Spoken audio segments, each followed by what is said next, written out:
ವೀಕ್ಷಕರೇ, ನಮ್ಮ ಚಳ್ಳಕೆರೆ ಟಿವಿಗೆ ಸ್ವಾಗತ. ಇಂದಿನ ಪ್ರಮುಖ ಸುದ್ದಿ.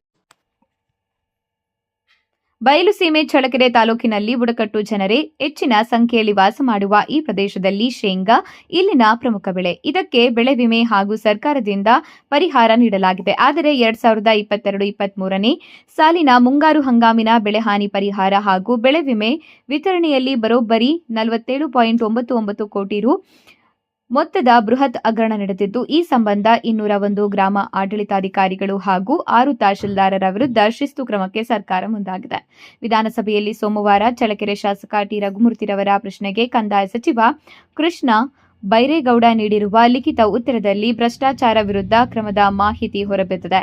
ಜಿಲ್ಲೆಯ 6 ತಾಲೂಕುಗಳಲ್ಲಿ ರೈತರಲ್ಲದವರ ಖಾತೆಗೆ ಹಾಗೂ ಕಾನೂನು ಬಾಹಿರವಾಗಿ ಹಣ ವರ್ಗಾವಣೆ ಮಾಡಲಾಗಿದೆ. ಅಧಿಕಾರಿಗಳ ಲಾಗಿನ್ ಐಡಿಗಳನ್ನು ದುರ್ಬಳಕೆ ಮಾಡಿಕೊಂಡು ಸರ್ಕಾರದ ಮಾನದಂಡಗಳನ್ನು ಗಾಳಿಗೆ ತೂರಿ ಹಣ ಜಮೆ ಮಾಡಲಾಗಿದೆ. ಈ ಆರ್ಥಿಕ ನಷ್ಟಕ್ಕೆ ನೇರವಾಗಿ ಗ್ರಾಮ ಆಡಳಿತಾಧಿಕಾರಿಗಳೇ ಹೊಣೆ ಎಂದು ಸರ್ಕಾರ ವರದಿಯಲ್ಲಿ ಉಲ್ಲೇಖಿಸಿದೆ.